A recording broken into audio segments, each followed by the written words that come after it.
સુરતના ચોક બજાર વિસ્તારમાં લારી ગલ્લા હટાવવાના મુદ્દે વિવાદ સામે આવ્યો છે। મનપાની ડિમોલિશન કામગીરી સામે લારી ગલ્લા સંગઠને વિરોધ નોંધાવ્યો છે। હોકિંગ ઝોનમાં જ કાર્યવાહી મુદ્દે મનપા સામે સવાલ ઉઠ્યા છે।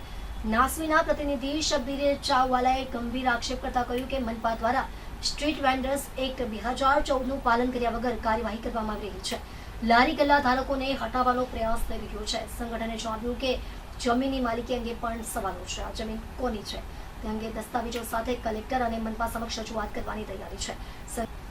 સંગઠને મનપાને ચેતવણી આપી છે કે વાતચીત વગર કાર્યવાહી કરવામાં આવશે તો આંદોલન કરવામાં આવશે। હોકિંગ ઝોન જાહેર કર્યા બાદ ત્યાં જ કાર્યવાહી કરવી કેટલી યોગ્ય છે તેવો સવાલ પણ ઉઠાવાયો છે। મારું નામ શબ્બીર અબ્દુલ ચાવાલા છે। હું national association of India NASVI new Delhi executive member છું લારી ગલ્લા પદ વિક્રેતાનો। અત્યારે હાલ જે કાલે એક ત્યાજ વેકીત દ્વારા એસએમસીમાં જે અરજીના દ્વારા એમ જણાવવામાં આવેલું કે ભાઈ લારી ગલ્લા દબાણ કરે, પણ એવું કંઈ નથી। સુપ્રીમ એક્ટ અધિનિયમ 2014ના મુતાબિક લારી ગલ્લા પદ વિક્રેતાઓને એક અધિકાર આપવામાં આવ્યો છે કે જ્યાં સુધી ટાઉન વેન્ડિંગ કમિટી રચના ના થાય ત્યાં સુધી લારી ગલ્લા પદ વિક્રેતાને એ જે તે જગ્યા પર હોય ત્યાં રહેવા દેવાના। હવે આપણે જોઈ શકો ચોક બજાર કિલ્લાના મેદાનની સામે આ લારી ગલ્લા હોકિંગ ઝોન નંબર 2 ના અંદર છે અને 47 જગ્યા પર હોકિંગ ઝોન છે સેન્ટ્રલ ઝોનમાં, એમાંથી આ એક ઝોન છે। આપ જોઈ શકો છો કે કાલે તાહિત વેકીત દ્વારા એમ જણાવવામાં આવ્યું કે અહીં દબાણ કરી લારી ગલ્લાએ નાના મોટા સ્ટોલ બનાવેલા, પણ નહીં, આ ખોટી વાત છે। હું સંપૂર્ણ રીતે સાબિત કરવા માંગુ છું કે અહીંયા લારી ગલ્લાએ કોઈ પણ પ્રકારના સ્ટોલ નહોતા બનાવ્યા, બલકે આ મેટ્રો પ્રોજેક્ટ દ્વારા સબ સ્ટેશન માટે એમણે 3 પાર્ટ બનાવેલા હતા અને 3 પાર્ટના માધ્યમથી એ લોકો સબ સ્ટેશન ઊભા કર્યા હતા। આ એનું ડિમોલેશન થયું। આ એવી કોઈ વકફની જગ્યા હતી નહીં ને આ જગ્યા અત્યારે હાલ જે છે કલેક્ટરના અંડરમાં આવે છે અને કલેક્ટરની જગ્યા છે। હવે હું સમજુ છું ત્યાં સુધી જે રોડ બનાવવા માંગે છે, હું માનું ત્યાં સુધી કલેક્ટરની એમને પરમિશન લેવી પડે।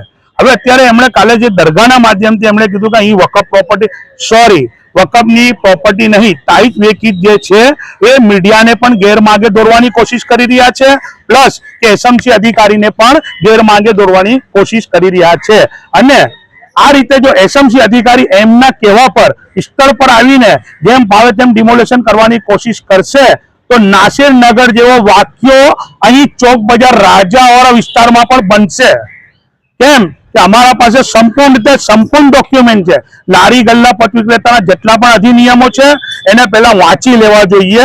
કાલે અમે અધ્યક્ષશ્રીને પણ કલેક્ટરને પણ માધ્યમથી આપીશું અને બધાને આ વસ્તુ અમે જણાવી છે। અત્યારે અમારા પાસે સુપ્રીમ એક્ટથી લઈ ભારત રાજ્યપત્રથી લઈ સ્થાયી સમિતિ ચેરમેનના જેટલા ટાઉન વેન્ડિંગ કમિટી રચનાથી લઈને બધા જ ડોક્યુમેન્ટ અમારા પાસે મોજૂદ છે। તો હું વિનંતી કરીશ એસએમસીના ઉચ્ચ અધિકારીઓને કે પહેલા અમને બોલાવી સમજે અને પછી કાર્યવાહી કરે, નહીં તો નાસિરનગર જેવો અહીંયા નહીં થાય।